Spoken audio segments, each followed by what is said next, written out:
You're listening to the Dibbly Dobbly Podcast. Remember to like, share, comment, subscribe, and click the bell to make sure you get the latest episodes of the podcast. Be sure to like and share our Facebook page and follow us on Twitter and on Instagram. Hi everyone, and welcome back to a special episode of the Dibbly Dobbly Podcast.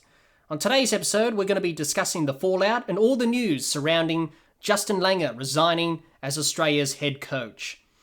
So we're going to be discussing his time as Australian coach, my thoughts on him resigning, and my thoughts on him as a coach in general, his coaching future, where to next for Justin Langer, and the potential candidates to replace Justin Langer in the top job.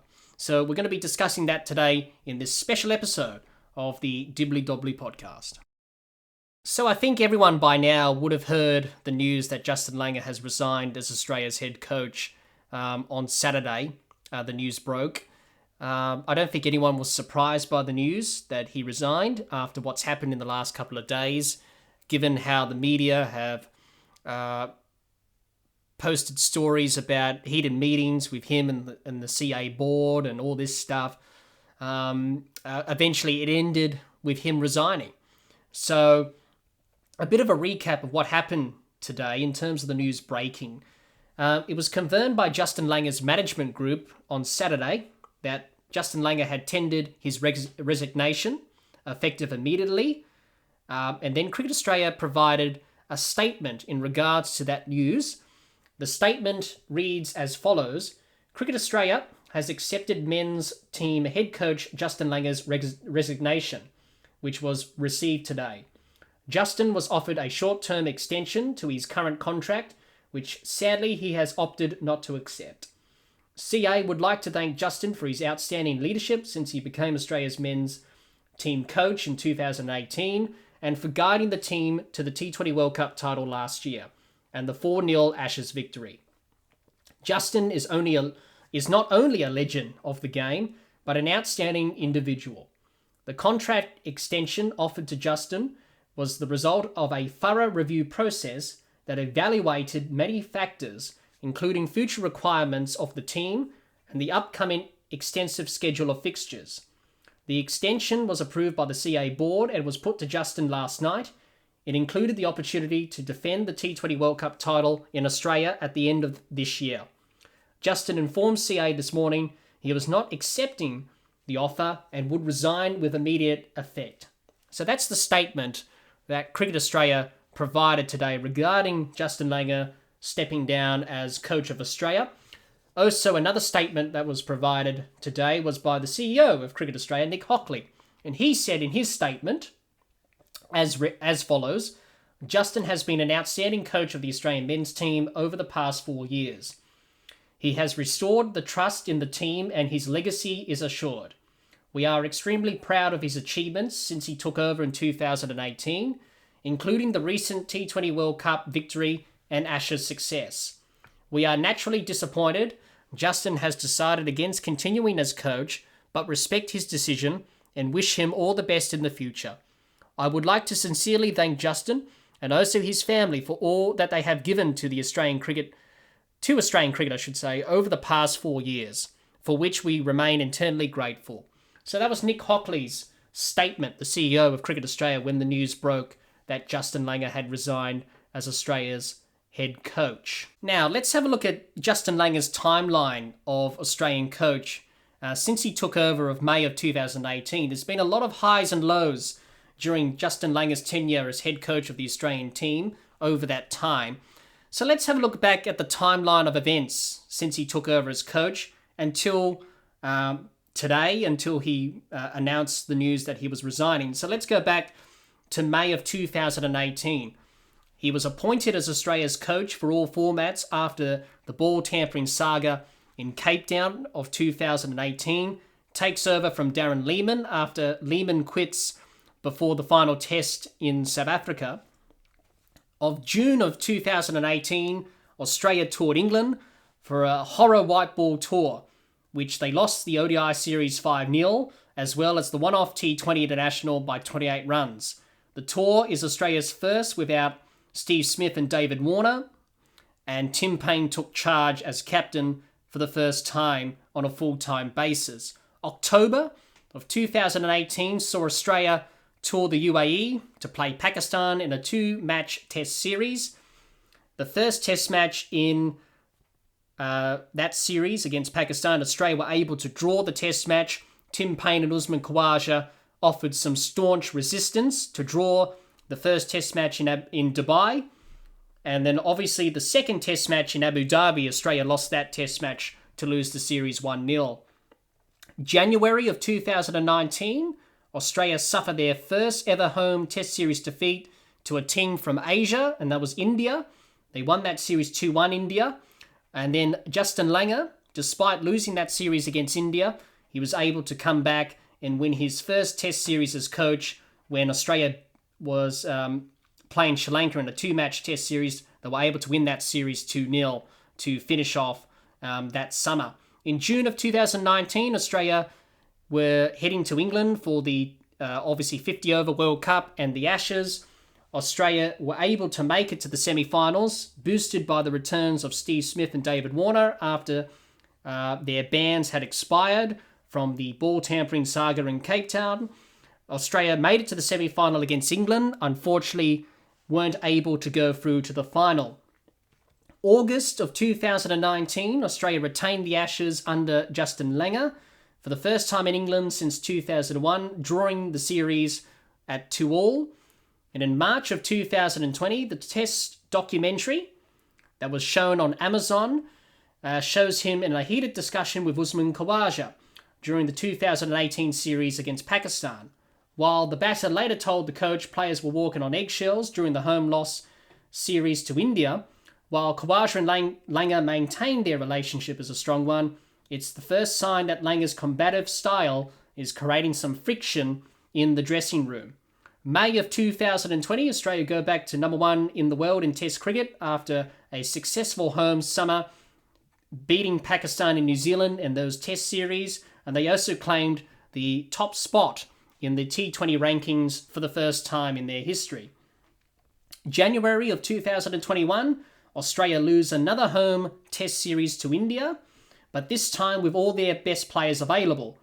And after rolling India for just 36 in the first Test in Adelaide, following the series, media reports suggested growing discontent amongst players at Langer's methods. November of 2021, Australia win the T20 World Cup final against New Zealand and win their first T20 World Cup title in their history.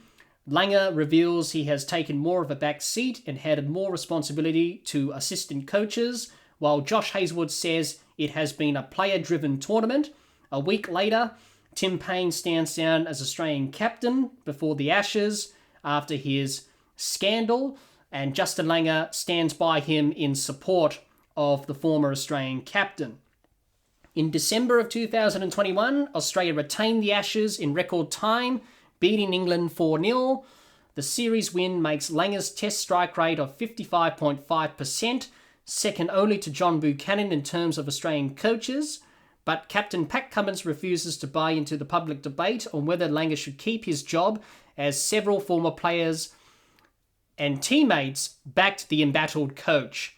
And February of 2022, Cricket Australia's board sit through a marathon 7-hour meeting, but only resolved to enter into confidential talks with Langer over his future, and Justin Langer resigns the following morning.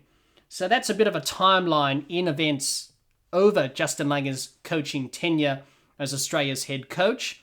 There's been lots of ups and downs during that period, so a lot of things happened over his time as Australian coach.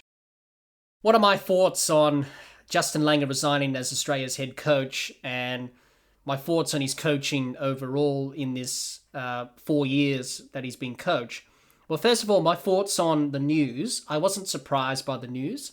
I think many people weren't surprised by him stepping down as coach. I think it was always going to end like this, and it did. I think Cricket Australia did not handle it well. It wasn't done professionally in terms of the way that they had the meetings to discuss his future. His contract wasn't up until June or something like that. Why not have the meeting in June, but they had it now to discuss his future. I thought that was a bit puzzling because his contract's up for renewal in June. Well, you should have the conversations then in June, not now.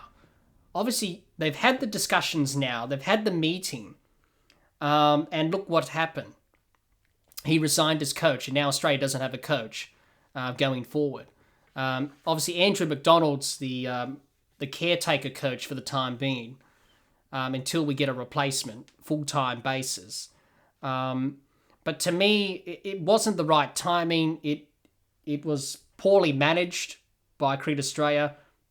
Let's be honest, they haven't been fantastic off the field in terms of the Langer situation, the Tim Paine situation. They haven't dealt with it well. And it's just been an absolute mess, really. So I wasn't surprised by the news today. And I think anyone in Australia, in terms of Australian cricket supporter, wasn't surprised by the news that he stood down today. What did I think about his coaching over the last 4 years? I thought he coached okay. And I thought he was the right man for the job at the time. This is going back, after Cape Town, that he was the right man for the job. I think him and Tim Paine were the right people to have at the time to get Australia out of this jam and to get us back on track and start rebuilding the side. And that's what they did. I think we owe it to Justin Langer and Tim Paine.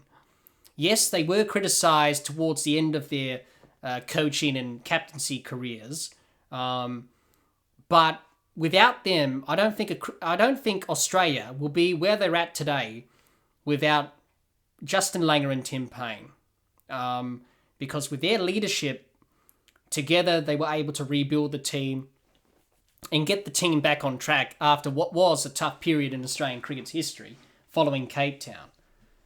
So I think we owe it to them in terms of getting Australia to where they are at today. And I thought he captained well, Tim Paine, up until obviously he resigned as captain, obviously. And obviously Justin Langer, he coached okay in that period. So, as I said before, those two were instrumental in terms of Australia's rebuild and getting them back on track. For me, I thought the whole saga in terms of Justin Langer's coaching style, I think it was blown out of proportion, and I think it carried on too long. I think it could have been easily sorted straight away, but it wasn't. Ever since the Test documentary came out, was made public, where Kawasha confronted Langer and said the players were intimidated and walking on eggshells. They didn't really want to approach him. He was combative in his style of coaching. From then on, when that was released, and the public knew about that, I don't think Justin Langer was going to win this battle between him and the players, because as soon as you lose the respect of the players, they're going to turn against you. And that's what's happened. And no one really endorsed him publicly as coach to support him in terms of him getting an extension on his contract. I think Pat Cummins the other day didn't really endorse him publicly as coach, and I thought that was a bit strange. You've just won a T20 World Cup and an Ashes series. The talks of, contract extensions are happening, and the Australian captain doesn't say he endorses the coach publicly and says, well, JL's the right man for the job. I think Pat Cummins went on to say, it's not really my call to make. It's up to Cricket Australia to decide whether or not he should continue as coach and give him an extension. So I thought that was an indication that, probably the end was coming for Langer. Obviously, former teammates have come in to express their views about this matter. Matthew Hayden, when asked about Langer, he said it was absolutely clear that no one backed him. If you listen to the Australian captain speak the other day, there was no mention of any sort of commendation or support. That would have been extremely hurtful, and it would have. To know that your own captain is not supporting you publicly. Obviously, Ricky Ponting had his thoughts on what happened. He said it's been a really sad day in cricket, and it's been poor and embarrassing the way Cricket Australia have handled things involving some of the better people in the sport over the last 6 months with Payne and Langer. So that's Ricky Ponting's thoughts on the Justin Langer situation. And going back onto the relationship that the players had with Langer, and I said that this problem could have been resolved earlier, and it could have.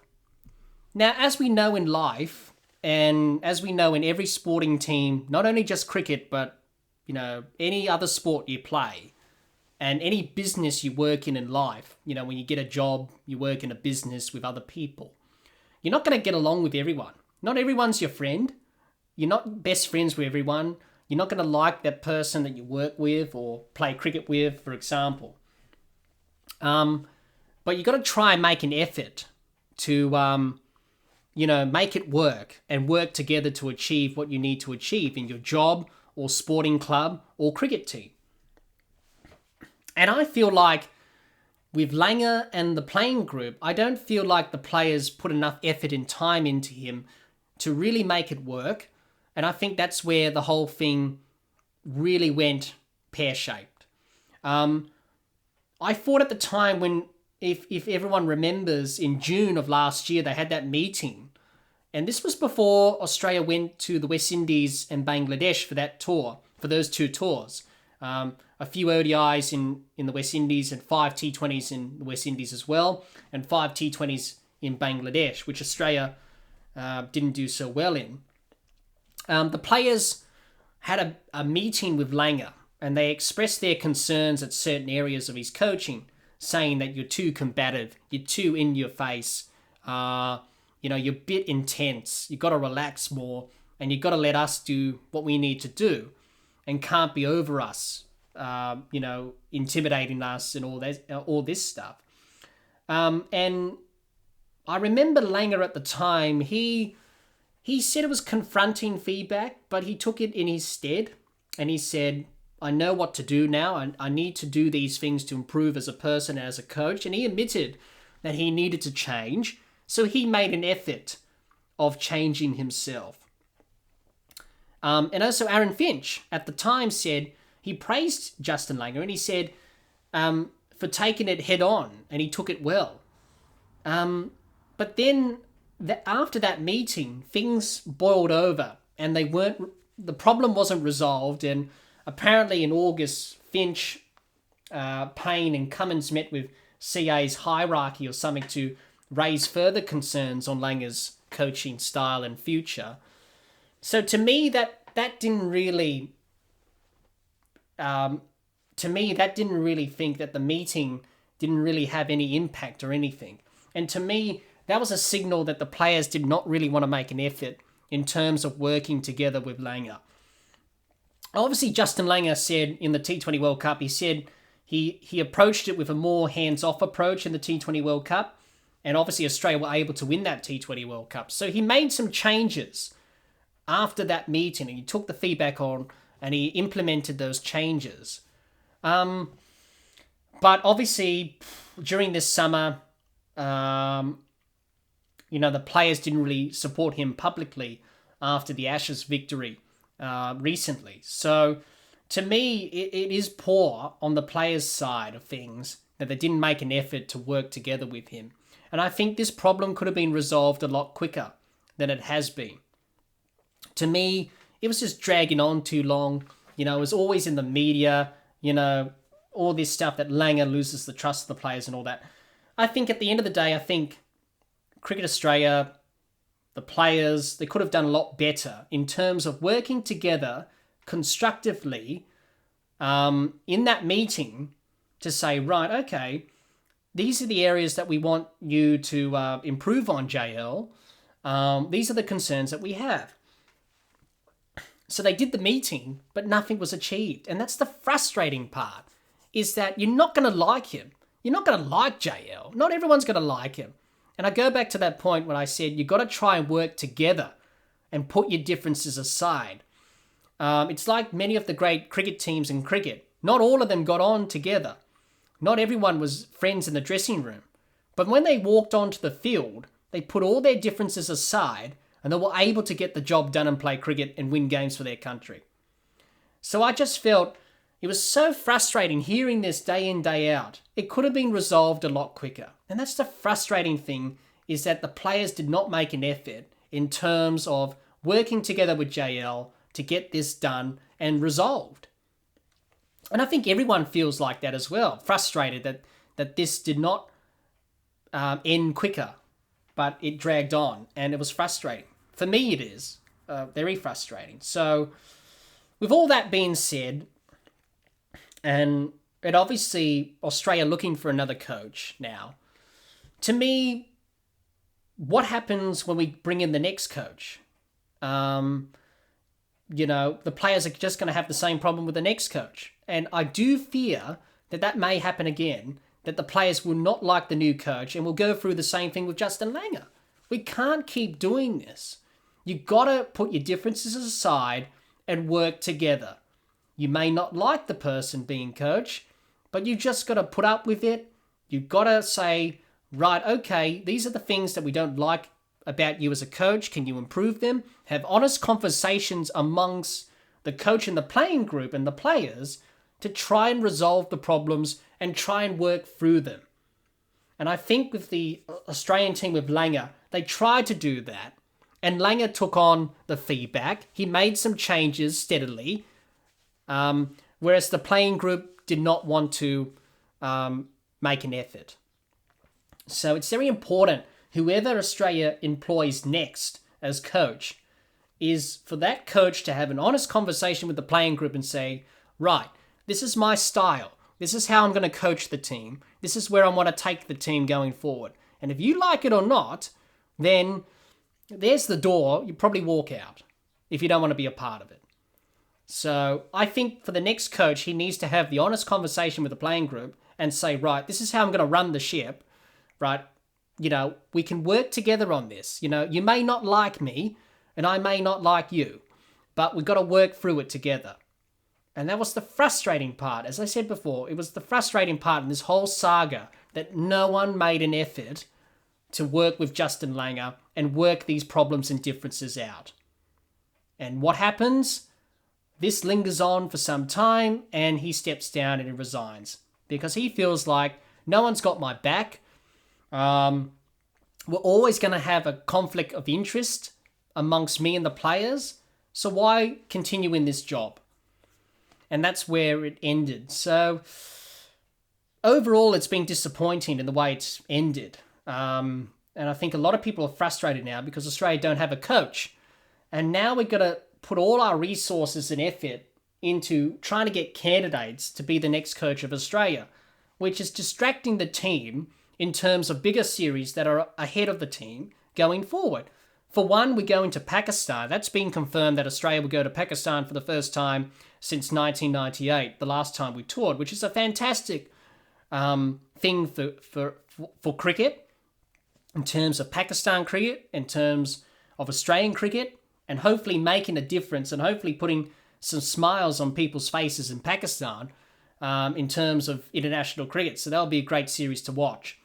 But now, that sort of distracts the team in terms of a new coach and trying to readjust to a new coach after being used to Justin Langer for some time.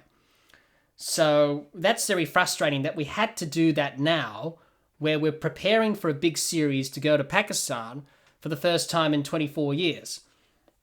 So my overall thoughts, just to finish up my thoughts on this, is that it's been handled poorly. It could have been handled better, more professionally. They could have had the meetings and the negotiations with Justin Langer probably after, probably in June, when his contract was up for renewal. They had it now, and obviously it's led to Langer resigning as coach. Obviously, I hope the next coach, as I mentioned before, I hope that we do not have this same problem again, that the players don't like the coach. Now, not everyone's going to like everyone, as I mentioned before, but you've got to have honest conversations with the new coach to the playing group. And I think that's where Langer went wrong a bit there. I think he should have just had an honest conversation with the players before he started his coaching tenure 4 years ago. He should have said, this is how I operate. What are the things you like and what are the things you don't like? Please tell me so I can work that out and I can improve my coaching going forward. I think he should have done that at the start. And all this garbage, all this speculation about the players hating him, it wouldn't have happened if we had those honest conversations at the start. And I think it's very important for the new coach to have those honest conversations before he starts his tenure as coach and say, this is how I operate. This is how I go about things as a coach. Please tell me what are the areas that you don't like so I can adjust it, and hopefully we're on the same page and work together and put our differences aside. That's what I want to see the next coach do with the playing group, so we don't go back into this, Groundhog Day situation that we've had with Justin Langer with the playing group. So I hope that happens with the next coach. But as I said, it's been poorly managed. It's been frustrating as an Australian supporter that we've had this issue and saga linger over for a year or so. Let's just focus on the cricket, and whoever becomes the new coach, let's have the honest conversations at the start before you start coaching the team in terms of, my methods and how I operate. And the players can offer their feedback and we can adjust that and hopefully put our differences aside and work together.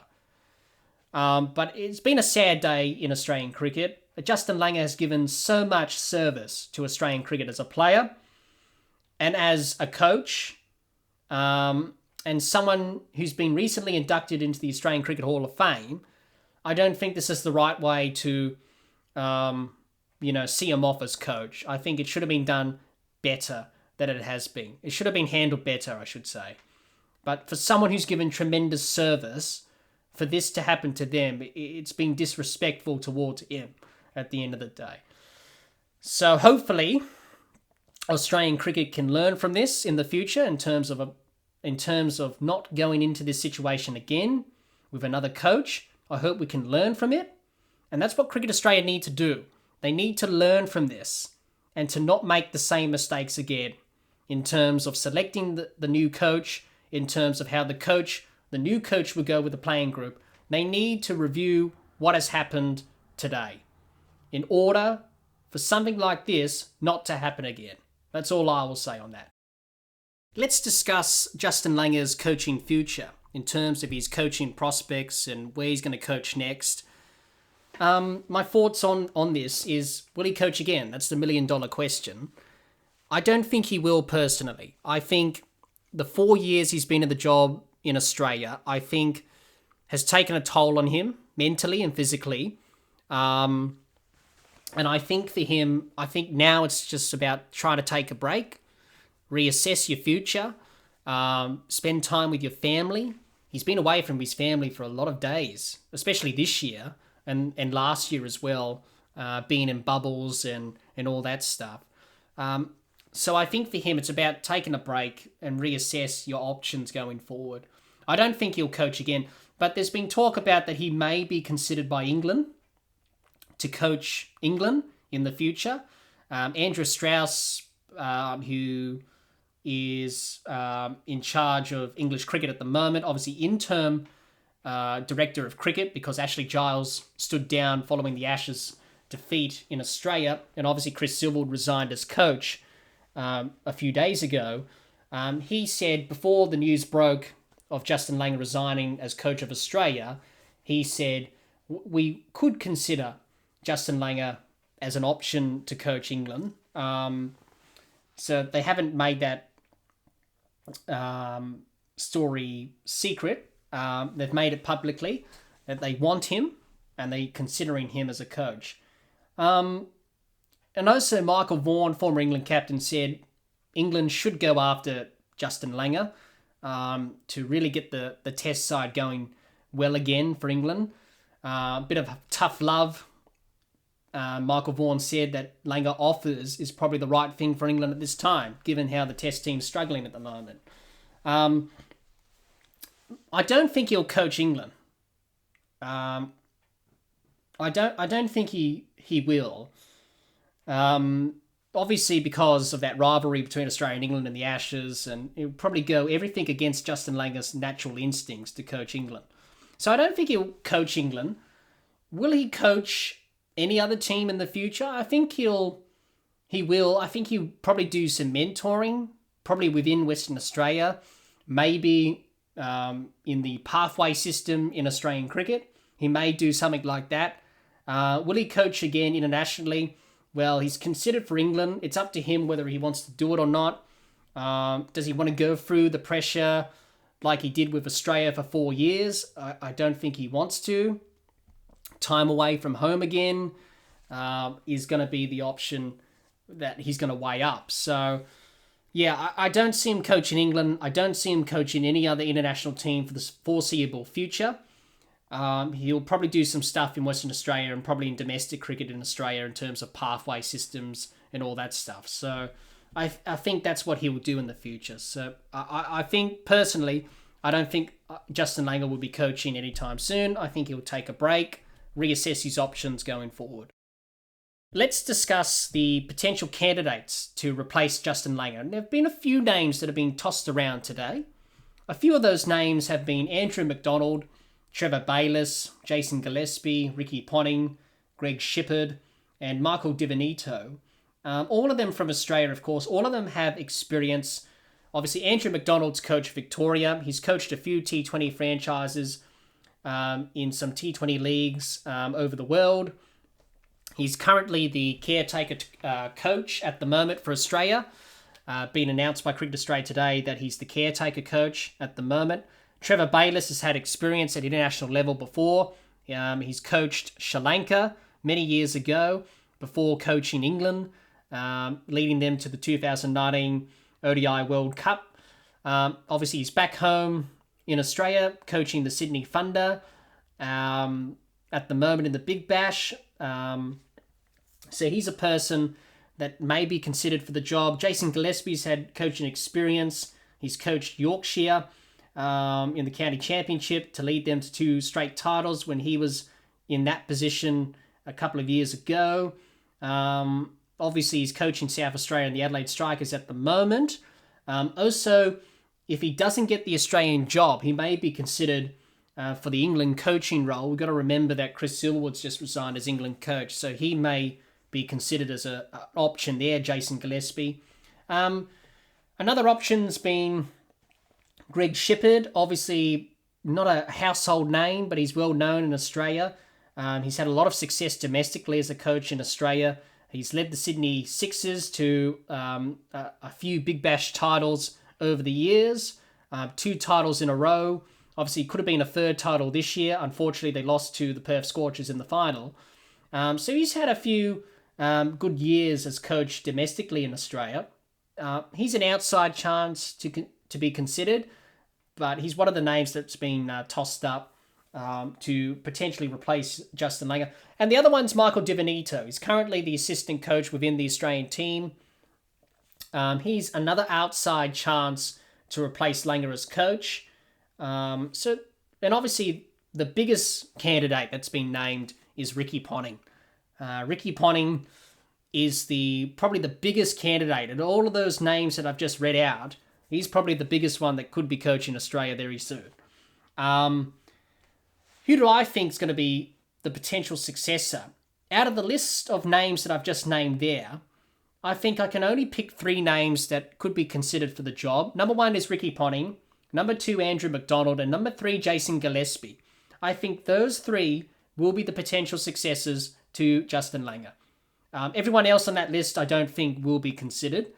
I think for Cricket Australia going forward, in order to make sure the coach is effective and productive in his time as coach of the national team, I think Cricket Australia need to look at splitting the national role of coach, because coaches these days coach all 3 formats. You get one coach for all 3 formats. Now, in terms of cricket, cricket's growing. There's a lot more games of cricket being played all around the world. The international schedule has become so compacted. Players are away from home for days. Same with coaches. And I think that's not a viable option anymore to have one coach all three formats. It's just not the way it's gone, really. It's not sustainable. And I think Cricket Australia need to start the trend where we split the roles of the national coach. And I think England will follow suit as well. Given that Chris Silverwood's just stood down as England coach, I think England will go down that route as well in terms of splitting the coaching roles, because if you want to attract the big names in the coaching world in cricket, you've got to split the roles. So Ricky Ponting, let's just use him as an example. He could be the potential successor to Justin Langer. But the only way you're going to get Ricky Ponting to do the job and coach Australia, which many people would say he's the right man for the job, let's get Punter in, let's do it. And I agree that he should be the coach, is this. You need to split the coaching roles. Because we know with Ricky Ponting, he has outlined it before. I just want to coach the IPL for the Delhi Capitals, so I'm not away from my family for a lot of months or days. I've got a business. I also do commentary as well. He's got all these things that are happening for him at the moment, Ricky Ponting. So for him to coach Australia, Cricket Australia would need to split the roles and say, right, okay, let's split the roles. Let's have one guy for the test matches and one guy for the ODIs and T20s. Let's be honest. Most Australian fans care about test cricket and care about how Australia do at test level. Not so much in ODIs and T20s. Let's be honest, it's been a discussion that we've had for years that the limited overs forms of games are not important as much as the test matches. So the priority needs to be given to test cricket. And I think Ricky Ponting is probably the person that we need now to take over from Justin Langer. But will he do the job? I think he will if the job is split, as I mentioned before, because one person cannot do all three formats anymore in world cricket. We're going to come to a stage where we're going to have specialist coaches, just like players, specialist coaches and specialist players for all three formats of the game. And that's where we're going to. So I would say Ricky Ponting's my front runner, and I would like him to be coach. And I think most people would agree with that. Then I have Andrew McDonald. He's probably my second choice. If Ricky Ponting doesn't want to do it, I think Andrew McDonald will be my second choice. And then probably Jason Gillespie will be my third choice. Those three candidates have good coaching experience, and all of them have played for Australia, and they know what it's like playing Test cricket for Australia. So I think those three will be the main candidates to take over the Test side, and also be the other coach in the ODIs and T20s. So it'll be very interesting to see where Cricket Australia go on this. But I hope, and I really hope, that Cricket Australia break the roles up. And hopefully England do the same thing as well when they employ their next coach to replace Chris Silverwood. I hope they split the roles, because that's what you need to do in cricket. You need to split the coaching roles, because having one person as coach is not a sustainable option going forward. And hopefully Cricket Australia do that. So definitely for me, my top choice will be Ponting, followed by McDonald and Gillespie, probably the three main candidates to replace Langer. But the only way Ricky Ponting's going to do the job, and I hope Cricket Australia do it, as I said before, is they've got to split the roles. And by doing that, you'll be less time away from home. And for Ponting, that's what he wants to have. He wants to have less time away from home so he can come back and be with his family, which is understandable. You know, playing cricket for 20-odd years and being away from your family for that long time does take a toll on you, and you want to spend time with them in these years. So I think he'll be the good candidate to have as Australia's next coach in the Test side. Test cricket, definitely Ponting. And then probably Gillespie or McDonald for the ODIs and T20s. But Ricky Ponting, definitely for the Test side, is my top pick. I should say, to be head coach of Australia. So with all that being said, it'd be interesting to see what Cricket Australia do. And let us know in the comments down below. Who do you want to be the next coach of Australia? Is it going to be Ponting, Gillespie or McDonald? Or do you have another name that could be a good coach for Australia? Let me know in the comments down below. It'd be interesting to hear your thoughts on Justin Langer's potential successor. Also, your thoughts on Justin Langer's coaching tenure. How did you rate his coaching over these 4 years? And your thoughts on Cricket Australia's handling of the situation with Justin Langer, and also the thoughts on the players and their relationship with Justin Langer. So I want to hear all those thoughts from you guys, the listeners, in the comments down below. It'll be interesting to hear your thoughts. But thank you so much for listening to this episode today, this special episode of Justin Langer in terms of him stepping down as Australian coach. It's been an interesting discussion. I've offered some of my thoughts on the news of him resigning as coach, some of my thoughts, what I felt about the news and how it panned out. So it'll be interesting to hear your thoughts in the comments down below, as I mentioned before. But thanks for listening, and stay tuned for more episodes of the podcast in the upcoming weeks and even months. But until next time, keep safe and bye for now, everyone.